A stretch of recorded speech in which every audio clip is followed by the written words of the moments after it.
Welcome to the Learning and Development Podcast sponsored by Infopro Learning. I'm your host, Nolan Hout. Today we're joined by Markus Bernhardt, founder of the Endeavor Intelligence and author of the Endeavor Report on the state of applied workforce solutions.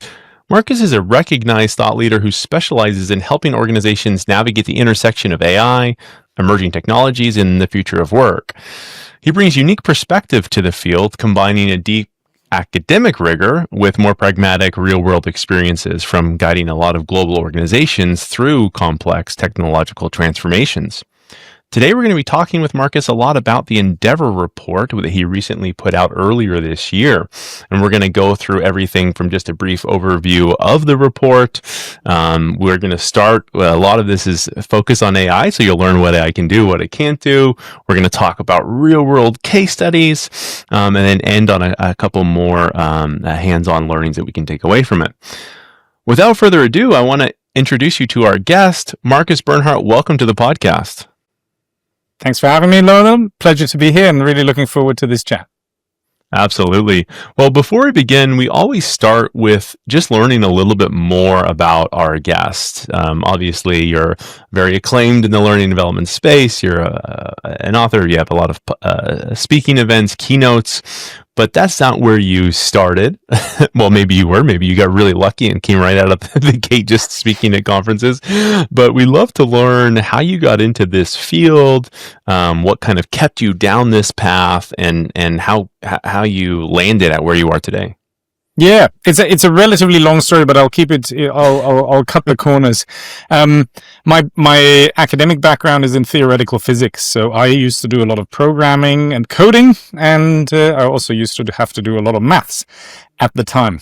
So equipped with that, and after a decade in education, mainly running education institutions in the UK, I thought to myself, let's have a look at this AI stuff, these neural networks. This is all bubbling up. This looks like it's up and coming, but I want to make my mind up by myself. So I started coding some neural networks. I used some of the libraries available at the time, and optimized my own backward propagation. Looked at how many nodes you need and how many layers, and what differences that makes, and what gets your computer to crash, and what gets it to do something in a relatively short period of time, and just played around with these tools.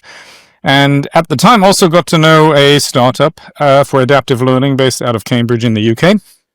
We got chatting, and then I joined them as a chief evangelist. And that got me onto the stage and speaking at events.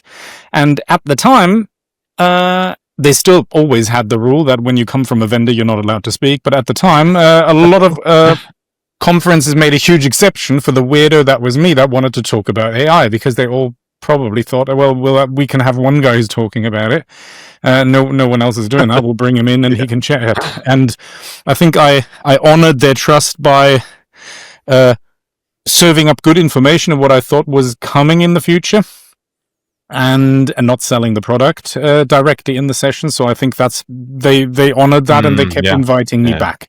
And so for a couple of years, I was telling people about a natural language processing library called GPT-2, and how that was changing how we were tagging content and working with words, that we were moving away from labels or keyword searches, but we could interpret text a little bit more intelligently. And I had half empty rooms, but really excited half empty rooms. Everyone else at the conference had decided to go to a proper talk.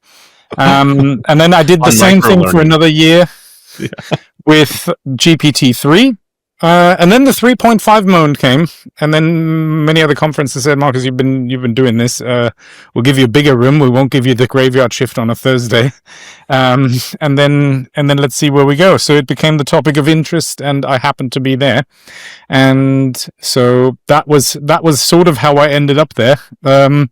It was kind of being in the place at the right time, kind of a moment, but I enjoy it. So help me understand, when you mentioned you kind of connected with this firm in Cambridge, was that really your first foray into learning, like adult learning principles and corporate learning, or had some of the work you've been doing in the past focused on the development training arm?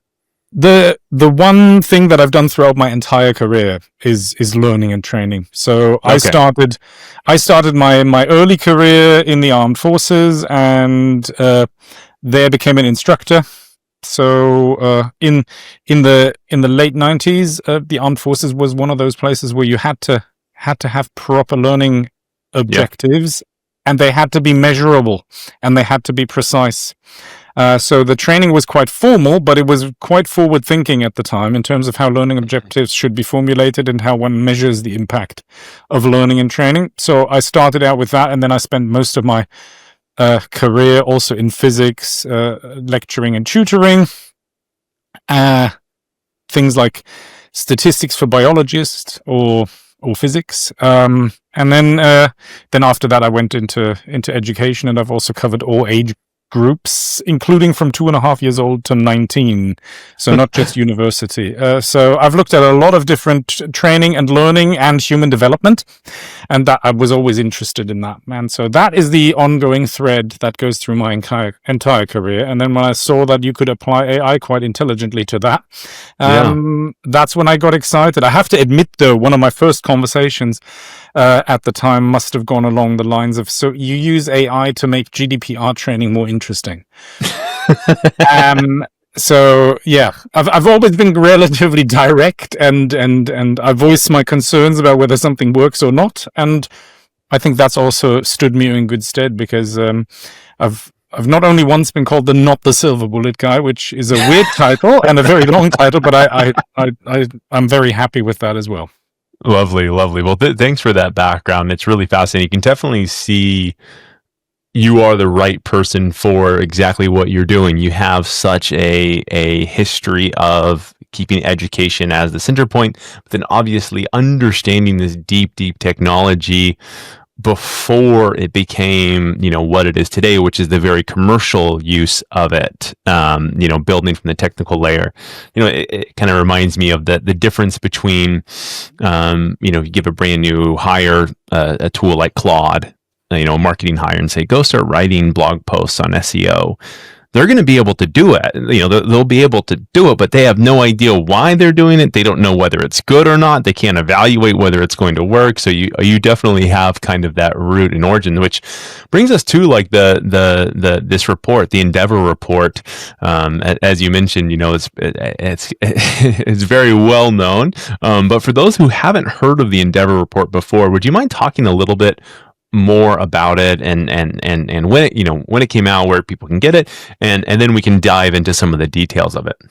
Yeah, the inaugural Endeavor report came out in June this year, and after several years of speaking and people often coming to me and saying, Markus, we really like the use cases the best. Those are the really good insights. You tell us where people have found challenges that they've overcome. You tell us what's worked really well, and there's also that hint of, no, these areas are still too far and they're a bit hype, and here's why.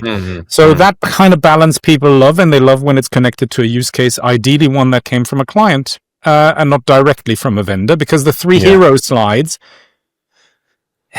people struggle taking those, fully seriously, and we know why. I'm not telling anyone anything new here. So people want a real story, and they want to learn from a use case. They don't want to just know whether the vendor is absolutely amazing. So that's the story. And I've always had good relationships with vendors across the board, and also with clients, and I've seen myself a little bit of bridge between the two in my advisory work. And so at some point I decided, in addition to mentioning them in my sessions and talks, I'm going to put a report together. And so I went out and I started telling people that I'd put a report together that is client-led only, and that not a single vendor would ever be mentioned in the report. And I had mixed reactions, you can imagine.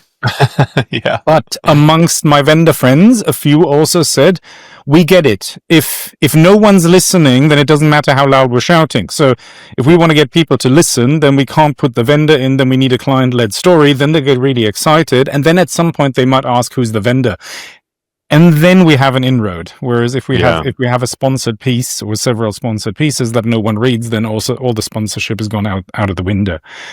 And so had good reactions there. Also had good reactions from some clients. Some of my use cases did not come through the vendor. The client said to the vendor, I'd like to do this with Markus. So yeah, that's how I got my first 8 use cases together, and they were a nice little variation. And as I brought them together and told the story, which I do in the report for each of them across 2 pages, I started noticing some similarities, some differences, and I started exploring those more, and I put a little bit of a framework together on how I see the use cases and where they differ and where they are more similar. And so that's how it came about. The reception was absolutely amazing, better than I had hoped, even. So I'm very pleased with that. Following the reception, people have also asked me to dive deeper in, we'll talk about this in a moment, the Applied Workforce Solutions Navigator, this research piece that I did about those use cases, where I started categorizing them a little bit and putting a framework together. So I've published that since as well, and now I'm in the ropes of putting the next report together, which should be a Q4 this year, mid Q4 this year publication. So I'm looking forward to another good set of use cases, some of them completely new, and some of them stories that will continue from the last report. So a section will be called The Endeavor Continues, where we review some of the use cases that we already know, and we find out what's happened. Did they pivot? Did they scale? Did they do both? What happened, what came out of it. So really it's basically storytelling. People want to see what others are doing. People struggle to get information from vendors at conferences. People can't speak to all vendors, and so people are looking for other ways to get on the front foot. And in such a fast-moving field, you want to hear from your peers and you want to learn with and from your peers. So this is a vehicle that kind of promotes that. Yeah, I mean, the concept of who do you trust and where do you get these sources from is becoming so important these days. That's actually how I started the podcast. Was because I didn't have conferences to go to anymore to hear stories. And I loved hearing customer stories, or, not even customer, just real life stories of what are the pains that you have? Like, what are the problems? You sit down in a Brandon Hall event in the morning and you're just chatting about the world and what's going on, and being able to hear similarities was really valuable for me as a marketer.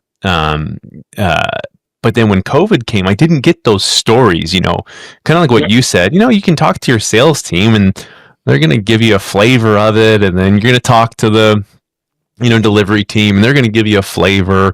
You can sometimes talk to the customer, but sales wants to hold them close to their chest. So I was like, I'm hearing all these people that start these podcasts, they say the biggest benefit is they just get to have open conversations that they normally wouldn't get to do. So let me do that. I think that has been the value to the audience, is really what you said. I mean, it's putting literally, I guess in this case, a microphone to the case study, to these people that you want to hear from. Now, obviously, you can still go to the events and you can still talk, but there's a lot of, even an extrovert like myself, I have a hard time walking up and saying, hey, I'm Nolan Hout, nice to meet you. Tell me about your AI challenges. Yeah. It's not a real, you can't really dig deep into it. So I can definitely understand why this report has gained so much attention, and for those that haven't heard, I mean, the majority of this is all talking about AI. I read it, but correct me if I'm wrong, Markus, but all these solutions, all 8 of these case studies, are all just talking about different ways that organizations have been leveraging AI within their workforce. Correct? 99% correct. Yes. Okay. I talk about it more as a technology, a little bit, because I think, there are other technologies that play a role as well. And we have one use case, which is a tabletop practice device for orthopedic surgeons, where that's right. Aspects of AI will come in the next iteration, but in this first iteration in the use case, there was actually no AI in the solution. So I'm looking for a variety of technological solutions that are interesting, where people learn, where people can practice, where people can get real-time support, or all of those ideally. And then also where we're measuring data along the way that helps refine what happens in the next loop, in the next step. And so that for me is a workforce solution. If you're learning/training, if you're getting also ideally some real-time support, and if there's a data piece that combines those two, and it becomes a continuous loop, that for me would be a modern workforce solution where we now have the capability to bring these elements together, while we also realize that not everything has to be tech solved. There are still workshops, there are still mentoring and coaching and other good tools out there for people to improve and learn. And the tabletop orthopedic surgeon that is used in a workshop where they can practice, and because they can practice on this tabletop device, they can now practice without taking successively many x-rays of the patient, because previously the way they could practice is they needed to see if they have the right alignment with the patient, and to see if you have that, you have to shoot an x-ray. If the x-ray machine was in the right place and you're fully aligned, then that picture is enough, and now you know you can move ahead. If the x-ray machine, you slightly placed it in the wrong place, then it doesn't even matter if you're aligned or not. You can't see if you're aligned. So now you have to readjust it and take a second x-ray. And if you then see you're slightly misaligned, then you have to adjust the tool and take a third. And so that is one of those really fabulous, great stories where a really simple desktop solution with some coding interprets the angles and interprets what a surgeon is doing, and you can practice with real-time feedback. And I mean, these are already fully qualified, well-performing surgeons. They even start competing against one another in the workshop in one-upmanship to see who can take the fewest X-rays. And even after the official workshop is done, there'll be quite a few tables still saying we'll do one more round because maybe we can crack the high score. I can't wait for the Top Gun movie equivalent of this to come out. I'm sure it will be a riveting one. Well, getting into the report a little bit, I thought what was really great is I don't know if it's on the first page, but in a couple of the pages there, you talk about what AI can do and what it cannot do yet, and I love that opening part of the report, because I feel like it gave such a really, I don't know, it's such a good like context setting of like, where are we today? Where are we not yet? Because it makes this report, although you're going to have multiple ones come out, it really does help you understand at a moment in time, where were we? For those who haven't read it, what is kind of the high level view of that? Where are we today with kind of the AI is doing these things really well, these things are not quite there yet? Yeah. That was when I put the report together, I thought I also should have some useful other information in there, and I was very honored to be able to work with Dr. Michael Allen and Steve Lee from Allen Interactions on this article, where we write about what started out in a conversation between us as the misconceptions between buyer and vendor. Because there's a big mismatch between expectations. So, for example, one of the things we talk about is that the buyer side thinks, well, everything is now plug and play. Everything is automatic. The AI does all the job. So, I mean, clearly I'm going to have the solution within 36 hours, and clearly it's going to cost me almost nothing, because all you did is you threw AI at it and you did your thing and now it's ready. So the plug and play element is something that is unbelievably overhyped. And one has to really say, no, if you're doing a curriculum mapping, that's not just having an AI that you tell do a curriculum mapping. It goes far beyond that, and you also need your experts in the loop. And I'm always very keen to say it's experts in the loop. We don't need a human. We don't need a human because they're there for their human elements.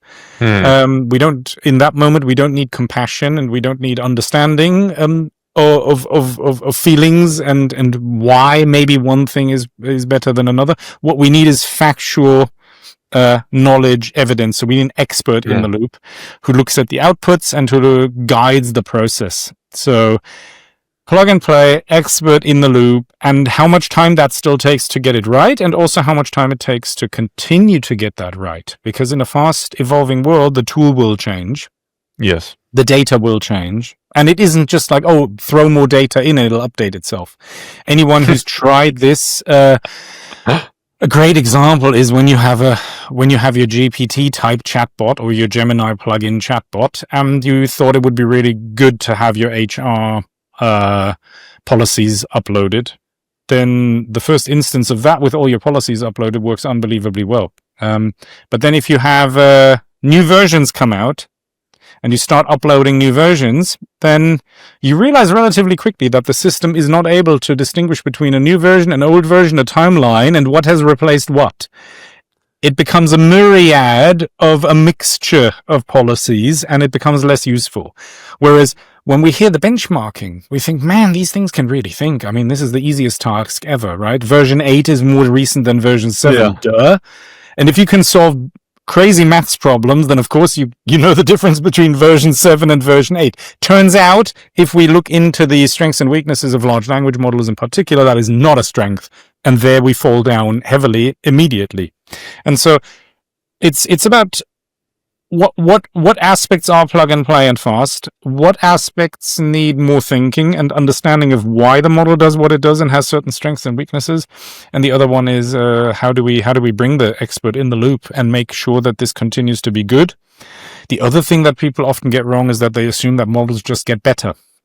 Well, let me remind you of earlier this year when GPT-4 started throwing emojis at us all, and we went, huh? Yeah. And they had upgraded the system. This was apparently a better GPT-4 than the GPT-4 the week before. But for many of us users, it was absolutely not a better GPT-4. Now, if you have a plugin that works with that, and imagine you have that outward facing in your company and suddenly emojis appear, then some sort of expert in the loop who checks the factualness, but who also generally checks the output, would have maybe gone, oh, we need to pause this for a moment. Something here has changed. The upgrade was not automatically a better version.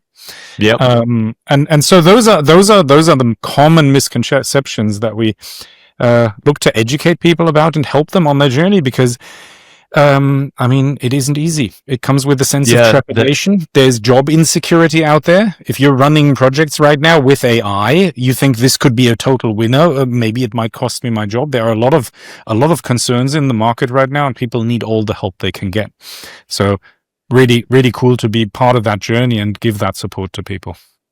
Yeah, interesting you bring up the updating of data, because it really is. It is one of the things that so far, at least I haven't been able to get my models to work quite well at all. I think I mentioned, I put something, I think you even commented on LinkedIn, but I was talking to Claude, and I had put in an Excel file, and I said, ignore the headers. I said, these are the headers I want you to do. And it said, okay. And then it gave me the answer. And I'm like, you didn't ignore the headers. They're like, you're right. I'm like, try again. They're like, okay, we fixed it now. And I'm like, you didn't fix it. And I said, start from scratch, erase everything, go back to the beginning. They're like, okay, we'll do that. Did we fix it? No. I said, you're not hearing me.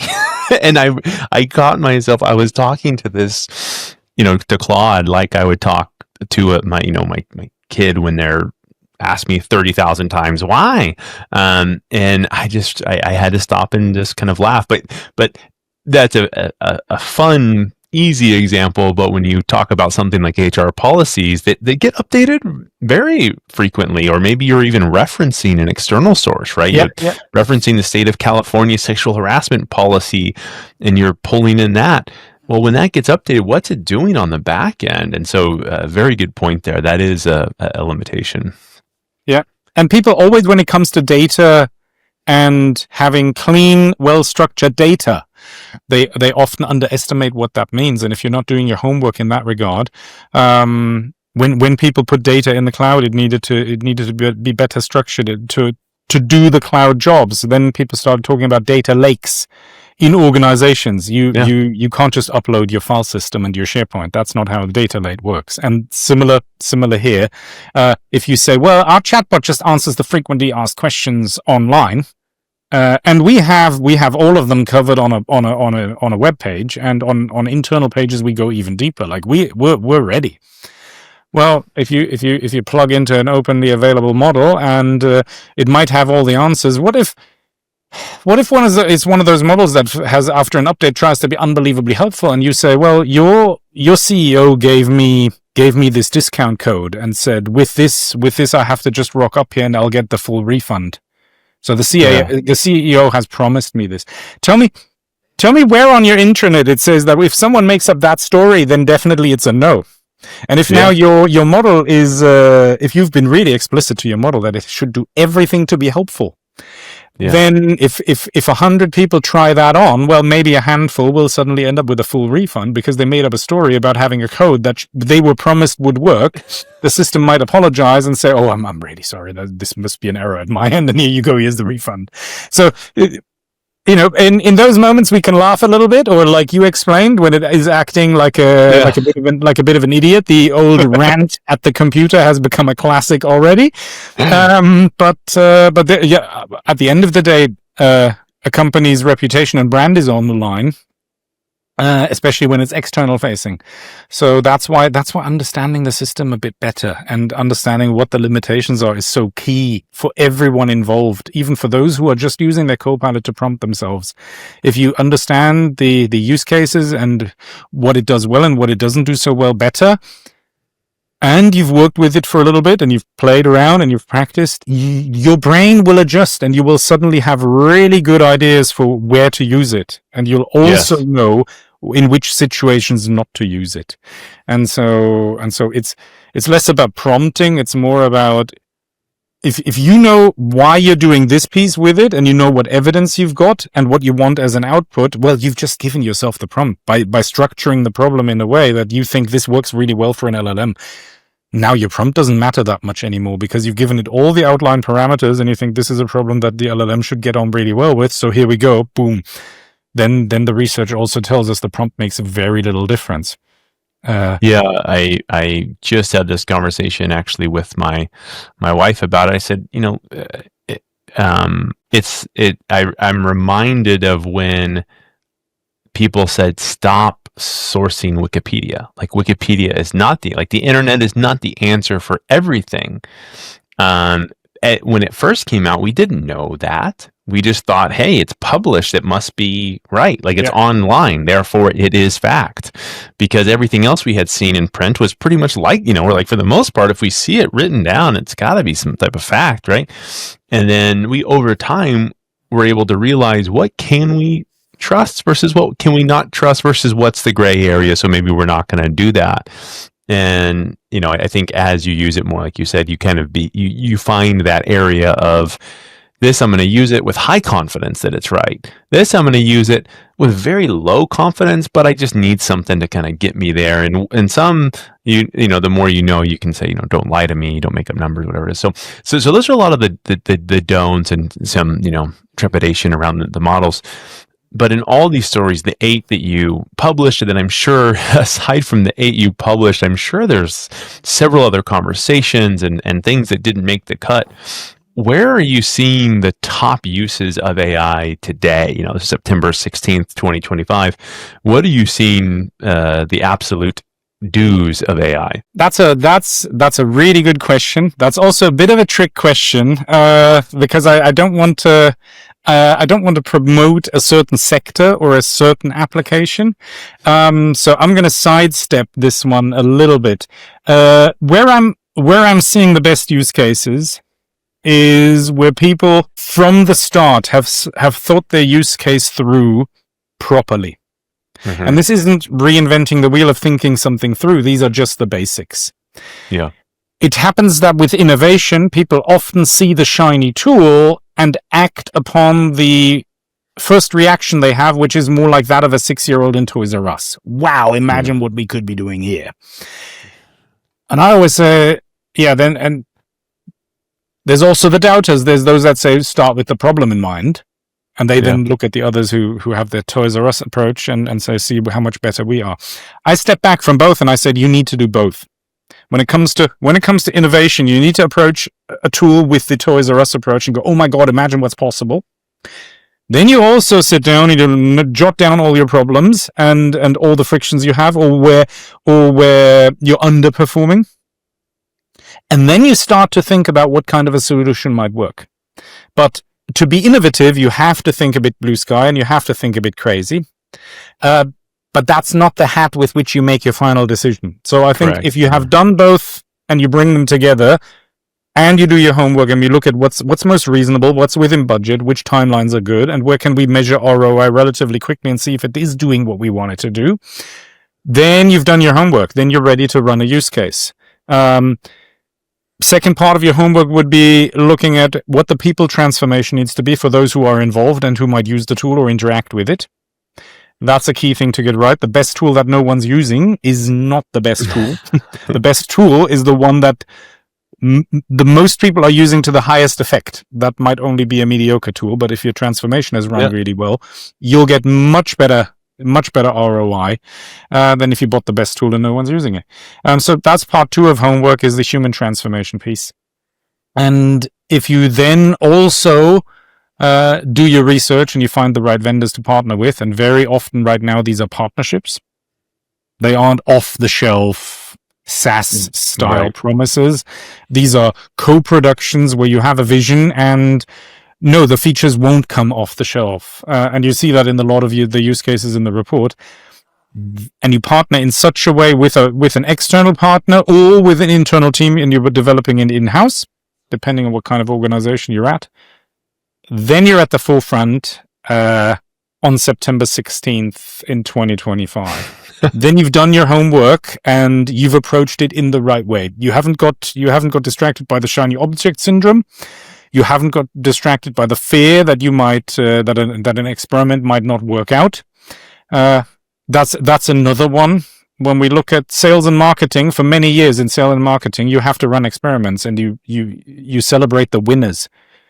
When marketing has a smash hit home run campaign, no one asks, why did the 5 before not work?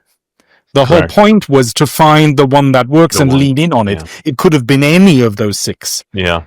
Right? And that's normal in marketing. But especially when it comes to HR and learning and talent development, we are used to that projects need to work.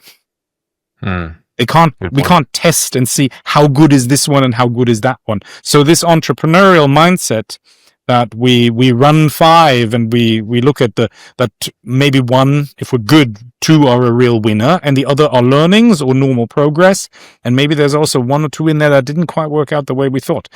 That's completely normal in other parts of the business, but in our part of the business, that's still new thinking. So I can echo that.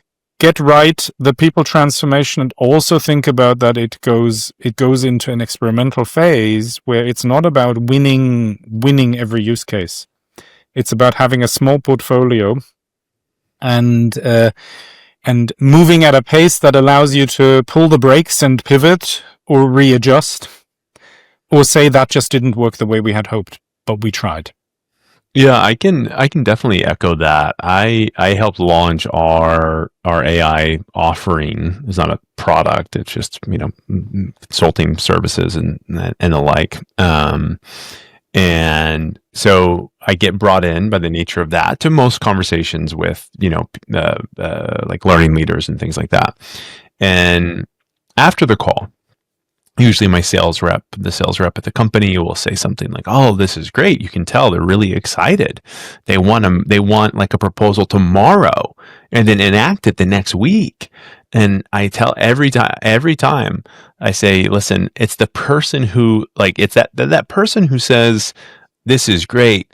Show me a demo next week to my boss. We want to get moving on this next month." 100% of the time, they sign up 0 times. That is the absolute, that person they will not buy from us at all. Contrast that to somebody I actually met with last year at this time. It's an exploratory conversation. They came back to us a month ago and said, "Hey, we're ready." Then I was like, okay, yeah, it'll take a month, but those people who have almost let it marinate, the idea of, okay, I saw the shiny thing. Now let me dig a couple layers deeper. Let me get everything lightly. Let me look at the human element. Let me look at who will use this. And now I'm ready to act. Now I'm ready to come in, okay, partner, come back in and work with me on this. I absolutely think you're spot on. And those have gone really, really successful. The other ones, usually they kind of sputter. They start a little bit awkward. Yeah, that's always the case. And then the other thing that I think, you really nailed is kind of that partnership mentality. It really reminds me, I don't know if you did much work in cloud computing when AWS and became kind of really big. At that point, I was in the IT world. And I remember clients would say, we'd have customers and they'd say, I just really need an expert on cloud computing. I need somebody who's got 10 years of experience on Amazon Web Services. And I would say, you realize Amazon Web Services is 2 years old.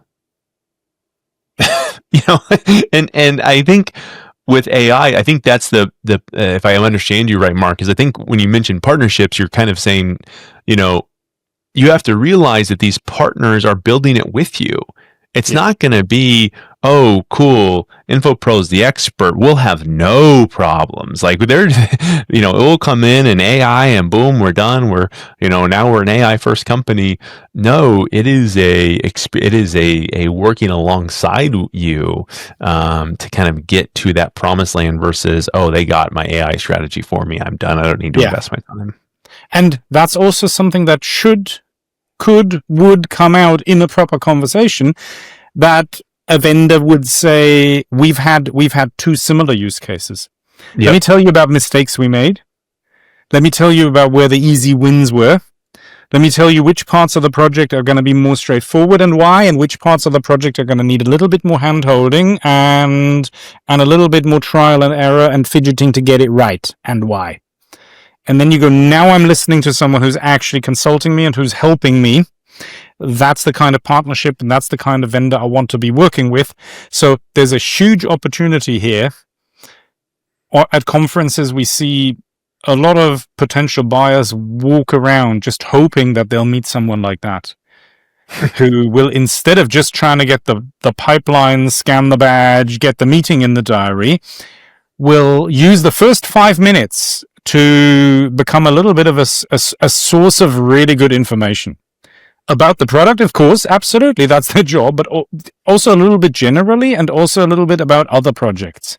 And I'm not talking about hero slides. I'm really just talking about, we're going through something similar and it's not always as easy as you think it is. And have you heard from others do this? But, well, I can tell you a little bit what we're doing with our clients.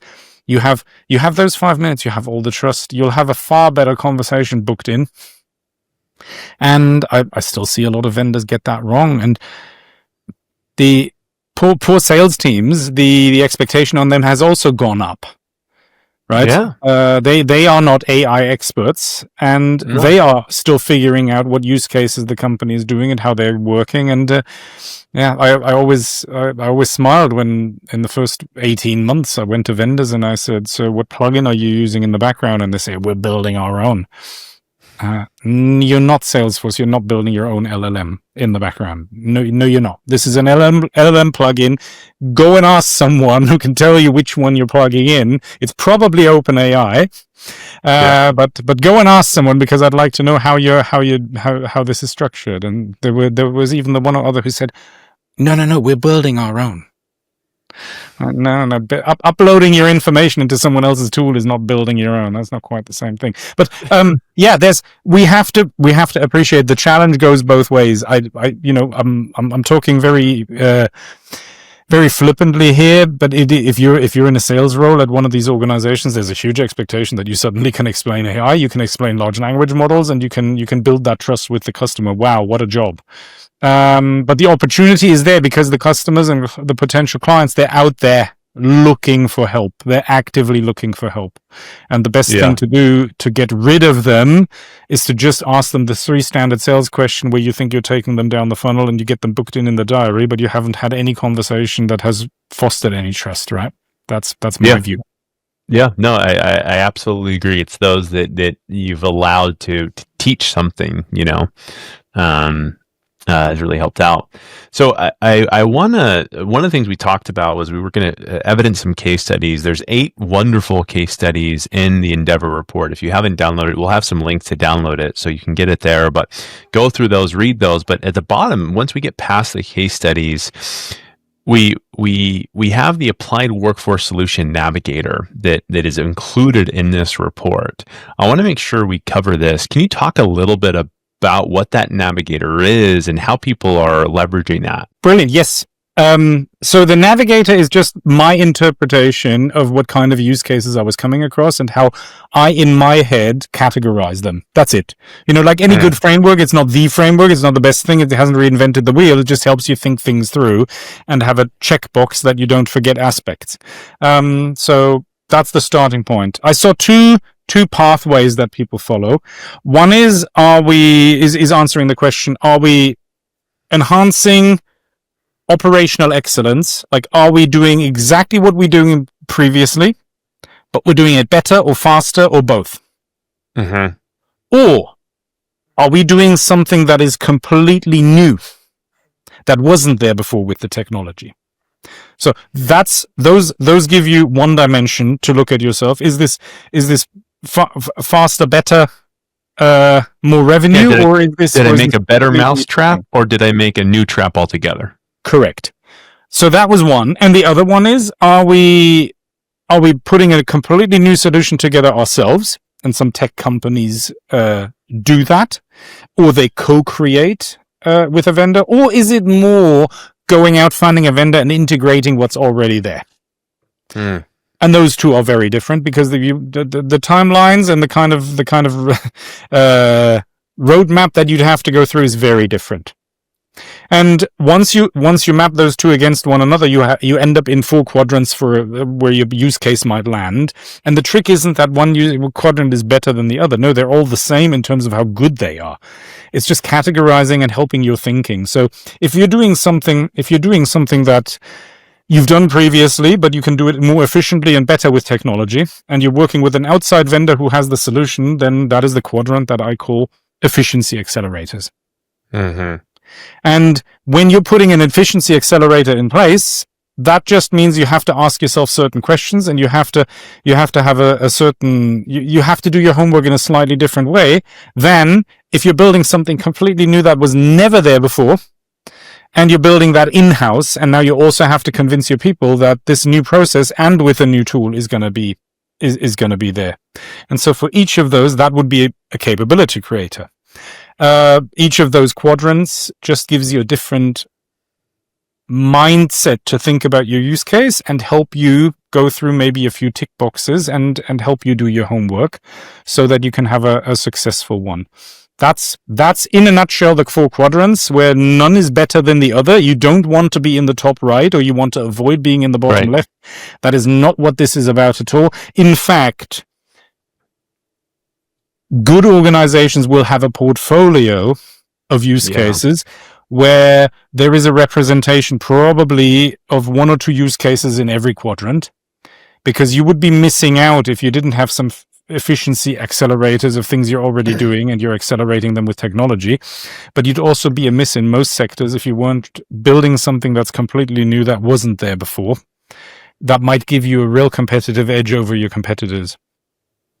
So that's it in a nutshell. And if you look at the report, the 8 use cases spread across those quadrants, and we even have a couple of use cases that can't be exactly defined to be only in one of the quadrants, which again shows it's not science as in you are either exactly there or exactly here. You can have an overlap of maybe 2 quadrants, and that story I try to tell in the report, and we explain why we're thinking that way and why it helps to think about those use cases in this fashion. Yeah, and that's great that there's because I think, what'd you call yourself? What was the title? The no silver bullet guy? What was it? Not the silver bullet guy. Yeah. So when you think about it, it's I think so many people are like, well, what is the AI approach or the tech transformation approach or the whatever it is?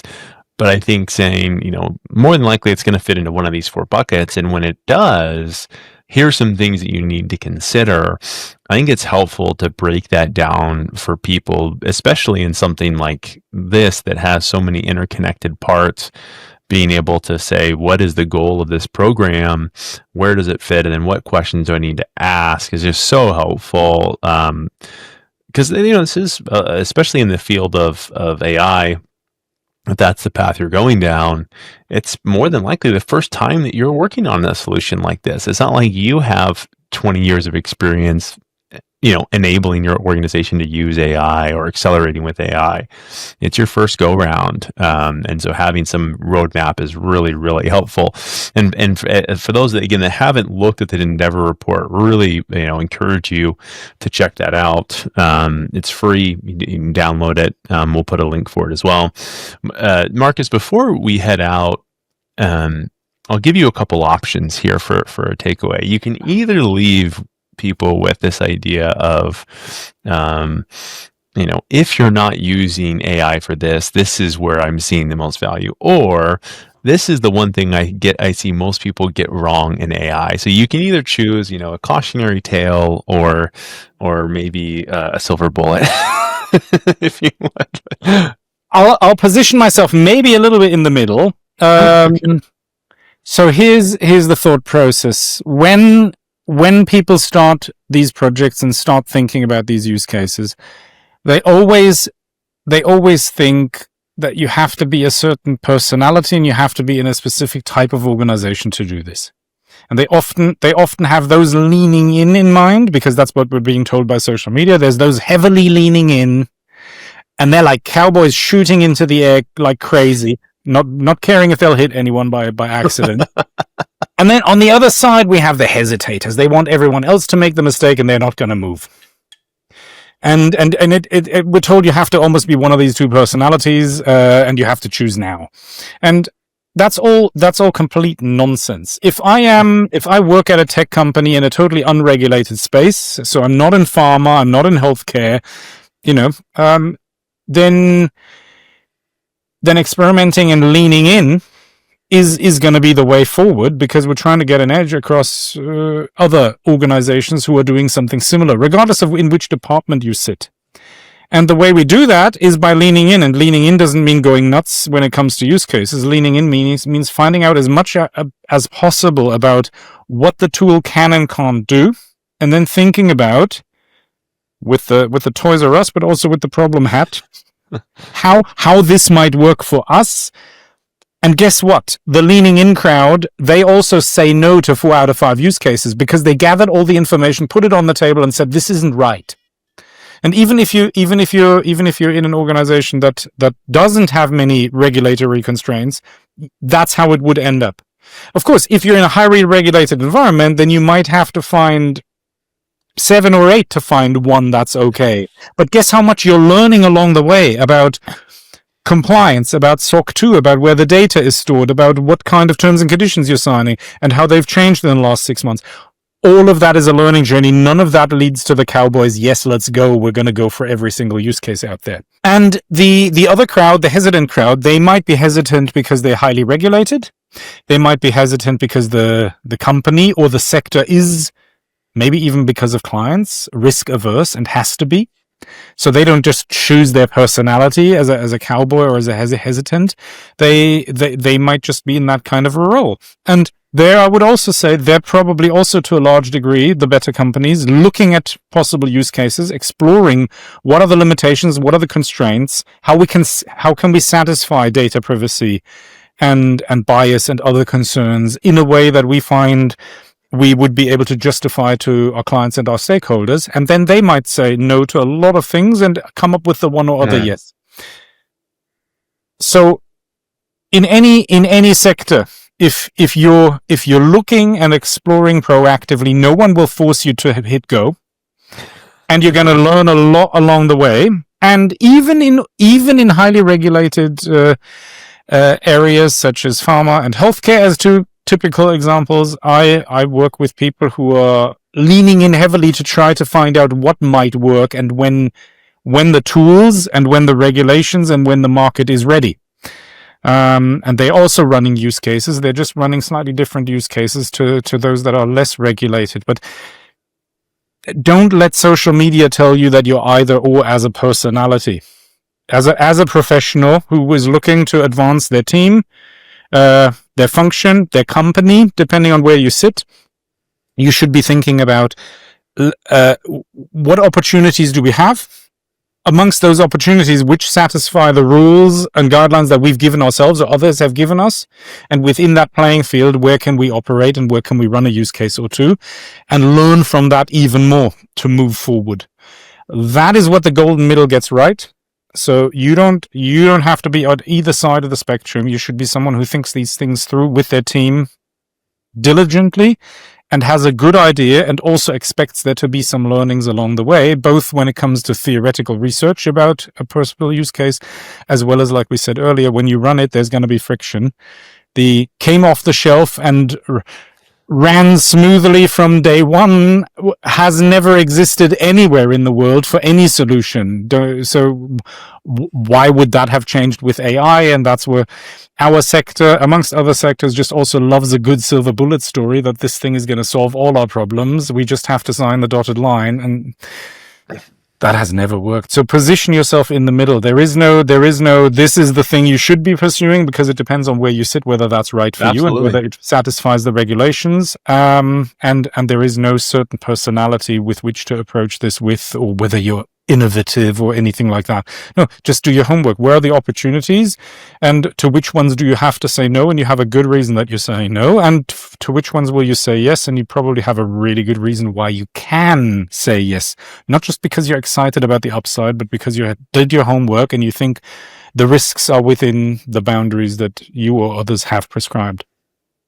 Yeah, so what I'm hearing is, and so Cowboy was on one end of the spectrum, was holdouts. What was on the other end? Those holding back. Holding back. So I feel those like holding back, those hesitant. It's a new Likert scale. Cowboys holding back. The advice is answer a 2 or 4, slightly holding back, slightly a cowboy, or in the middle is where you want to be. So either be slightly a cowboy, slightly holding back, or be neutral, but try to avoid being a cowboy or a hold back. So very sound advice. Markus, thank you so much for joining us. Appreciate you spending some time with us, and I look forward to the opportunity to do it again soon. Yeah, thank you very much for having me. Really enjoyed the conversation, and who knows, maybe looking forward to the next one as well, Nolan. Absolutely. Thank you. Bye. Awesome.